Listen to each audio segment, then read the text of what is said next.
vamos a mencionar algunas propiedades de los aminoácidos, como es si son polares o apolares.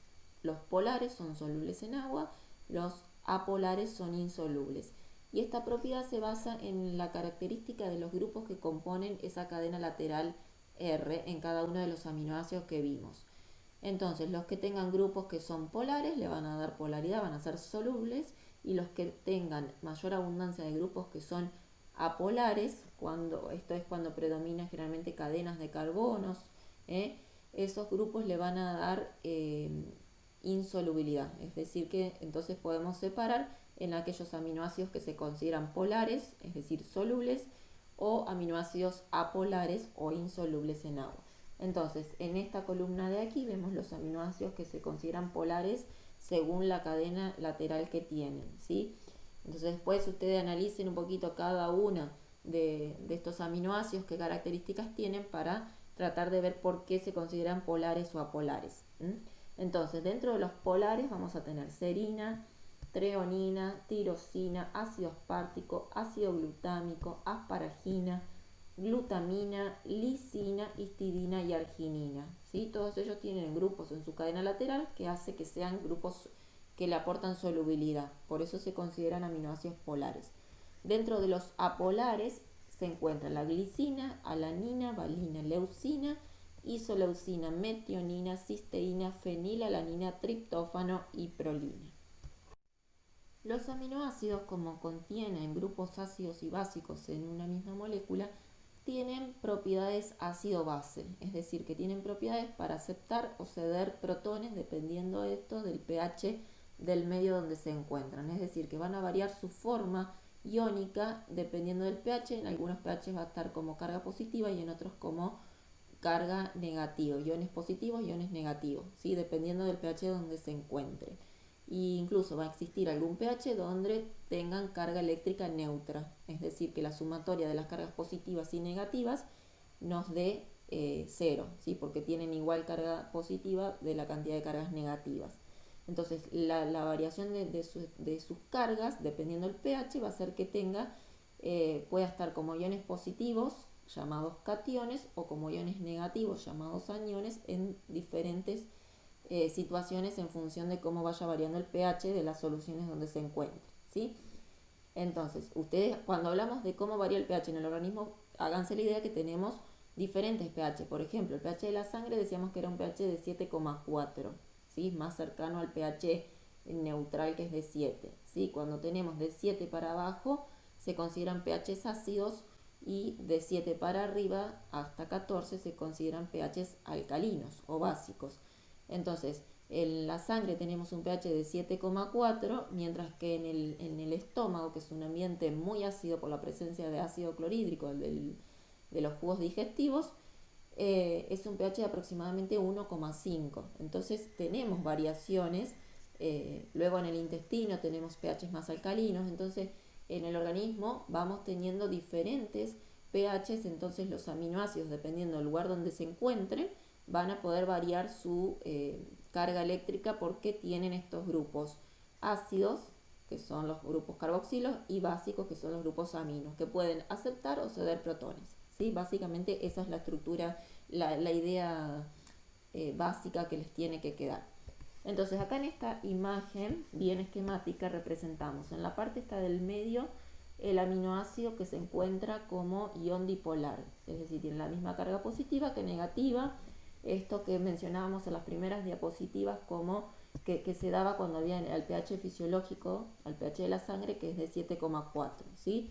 El aminoácido se presenta entonces de esta forma: el carboxilo había perdido un protón y quedaba con carga negativa, y el amino había ganado un protón y quedaba con carga positiva. Entonces ahora vamos a ver cómo varía esta estructura iónica en función de que estemos en soluciones ácidas con bajo pH o soluciones alcalinas con alto pH.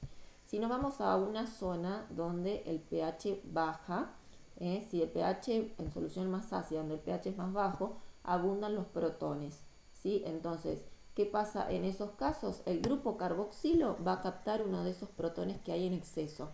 Entonces, como el grupo carboxilo se unió a uno de esos protones que estaban en exceso en solución ácida, va a quedar abundando, digamos, el resultado de la carga neta de este aminoácido en esta solución va a tener carga positiva, que es la que tenía el grupo amino. ¿Sí? Entonces, solución ácida, donde hay muchos protones, mucha concentración de protones, el grupo carboxilo va a unirse a uno de esos protones y el aminoácido va a quedar con carga positiva. Un ion con carga positiva se llama catión. Mientras que si nos vamos para el lado de una solución más alcalina, cuando tenemos solución más alcalina el pH es más alto y hay mayor concentración de oxidrilos. Entonces, ¿qué va a pasar?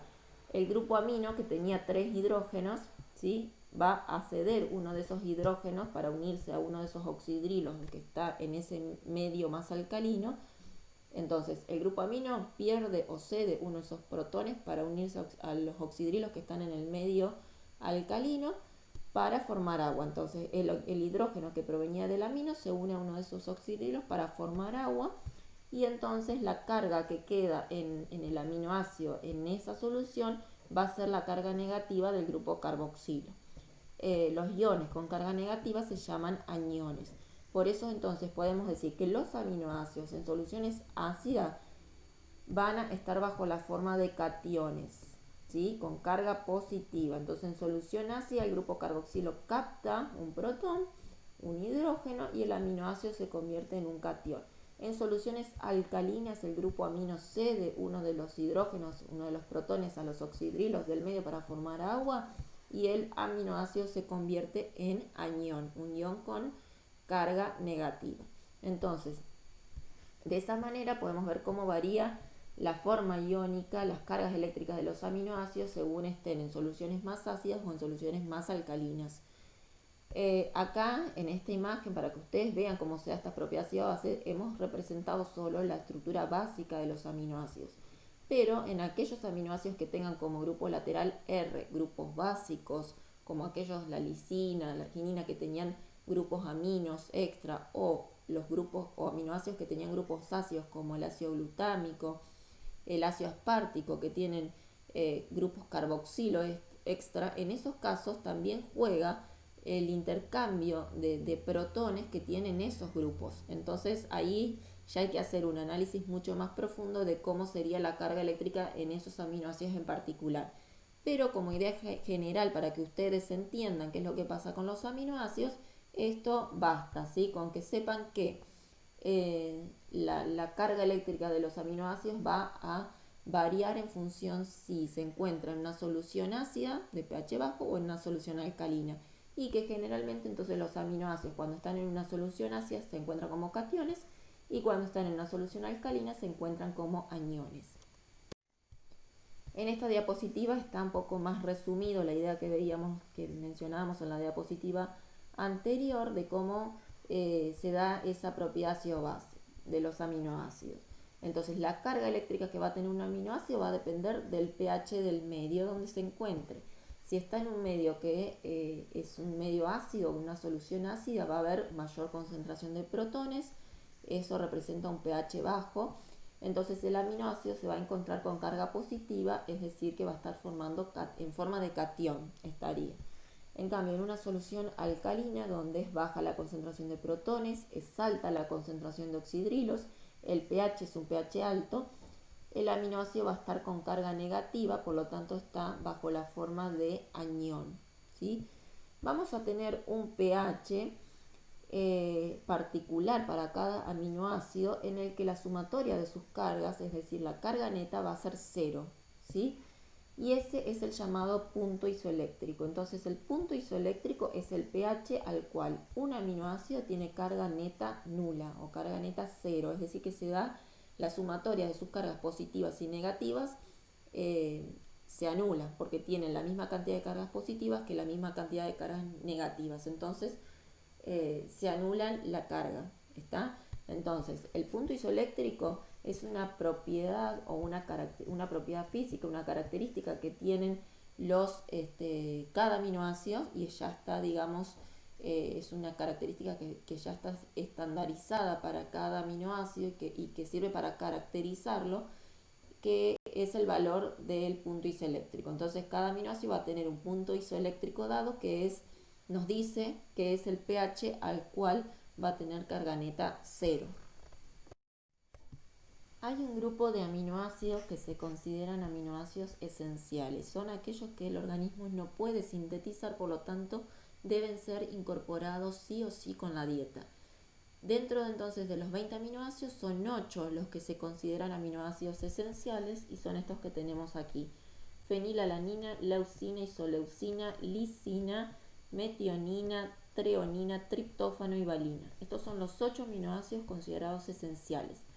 Hay otros dos que son la arginina y la histidina que tienen la particularidad que en determinadas situaciones, cuando hay una demanda mayor del organismo para sintetizarlo, se sintetizan en valores insuficientes. Es decir, en situaciones, por ejemplo, de crecimiento en el embarazo, en la lactancia, donde el organismo necesita mayor aporte de estos aminoácidos, el organismo no alcanza a sintetizarlos en la cantidad necesaria para cubrir las necesidades en esos momentos. Entonces, en estas situaciones especiales, como el crecimiento, el embarazo y la lactancia, la arginina y la histidina también son considerados esenciales, es decir, que necesitamos tener un aporte extra con la alimentación, ¿sí? Los aminoácidos que estuvimos viendo hasta ahora, van a unirse entre sí para llegar a formar los distintos péptidos y proteínas, ¿sí? Entonces, ¿cómo se establece la unión? El tipo de enlace que se da entre dos aminoácidos se llama enlace peptídico y se produce entre el grupo carboxilo de un aminoácido y el grupo amino de otro aminoácido. La unión entonces se establece entre el átomo de carbono de uno y el átomo de nitrógeno de otro, ¿sí? Y se produce la liberación de una molécula de agua formada por el oxidrilo del grupo carboxilo de un aminoácido y un hidrógeno del grupo amino de otro. ¿Sí? Entonces el enlace peptídico se forma entre el grupo carboxilo de un aminoácido y el grupo amino de otro. De esa manera quedan unidos los dos por el enlace peptídico.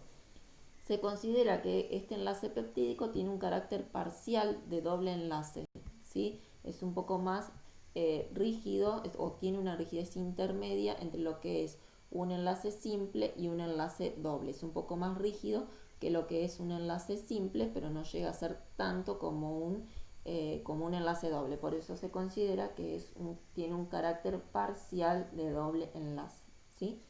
Entonces, de esa manera, a través del enlace peptídico quedan unidos dos aminoácidos y así sucesivamente se pueden unir más.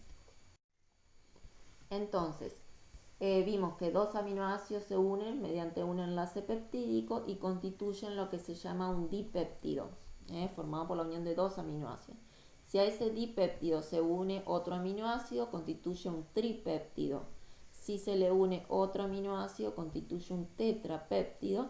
Y así sucesivamente, si llegamos a tener la unión de más de 10 aminoácidos, se considera un polipéptido. Entonces, un polipéptido es considerado, o sea, es más chico, no se considera una proteína, está formado por la unión de más de 10 aminoácidos, pero no llega a tener el tamaño de una proteína, ¿sí? Entonces, más de 10 aminoácidos forman un polipéptido y si se siguen uniendo aminoácidos y tienen más de 50 aminoácidos, ahí se forma recién lo que se llama proteína, ¿sí? Entonces vamos a tener distintos péptidos que son de menor tamaño que las proteínas, pero vamos a ver que en el organismo tenemos muchos péptidos que cumplen diversas funciones, ¿sí? Ahora, cuando ya el polipéptido tiene más de 50 aminoácidos, pasa a constituir una proteína, que ya es del orden de las macromoléculas. Entonces, en esta imagen, en esta ilustración, yo les puse un ejemplo de lo que sería un polipéptido, ¿sí? Formado por la unión de 6 aminoácidos. Acá este sería el nombre que tiene, que va mencionando cada uno de los aminoácidos que los componen. Entonces, ahí en este color más tipo rosadito que se ve, está serializado las uniones peptídicas entre cada uno de esos aminoácidos, ¿sí? La unión se va estableciendo entonces entre el grupo carboxilo de un aminoácido y el grupo amino de otro aminoácido, ¿sí? Acá arriba les muestra las cadenas laterales R que quedan orientadas, acá están todas orientadas para arriba, ¿sí?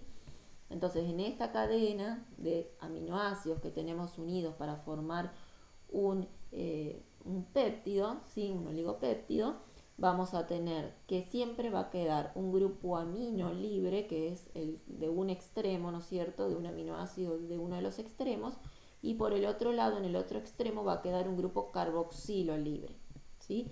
Entonces, este grupo amino que queda libre se llama el grupo amino terminal, que es el grupo amino que queda al final, y en la otra punta tenemos el grupo carboxilo terminal, ¿sí? Entonces, en la conformación de los péptidos, que están formados por la unión de diversos números de aminoácidos, siempre va a quedar el grupo amino de un lado libre y del otro un grupo carboxilo libre, que van a formar el grupo amino terminal y carboxilo terminal. Vamos a ver que las distintas proteínas se pueden agrupar en dos grandes grupos de acuerdo a la forma que adquieren, la forma tridimensional. Ya vamos a ver a continuación los distintos niveles de organización que tienen las proteínas en cuanto a su estructura, ¿sí? Para llegar a obtener esa estructura tridimensional. Pero entonces es importante que veamos antes los dos grandes grupos que podemos tener de proteínas en cuanto a esa forma, ¿sí? Entonces, vamos a tener las proteínas globulares y las proteínas fibrosas. Las proteínas globulares son aquellas que tienen forma esférica u ovoide, ¿sí? Que son aquellas en las cuales la molécula se pliega sobre sí misma y forma una estructura más bien de este tipo esférica, ¿sí? Entonces, generalmente son proteínas que tienen gran actividad funcional, como son las enzimas, las hormonas, los anticuerpos. Acá les puse el ejemplo de una proteína que es una enzima, ¿sí? Una enzima general, sin nombre, sin que sea algún nombre específico, pero las enzimas por lo general tienen esta estructura de proteína globular. Y la característica que tienen las proteínas globulares es que son solubles en medios acuosos.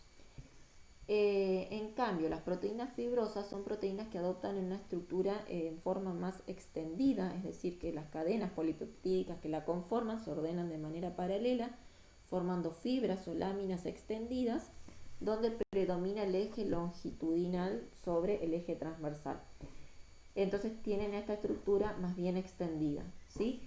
Y tienen la característica de que son poco solubles o insolubles en agua. Y en cuanto a su función, se encuentran formando básicamente estructuras de sostén. Por ejemplo, acá les puse la forma estructural que tiene la proteína colágeno, ¿sí? Constituye el grupo de proteínas fibrosas, que son aquellas que tienen esta forma extendida.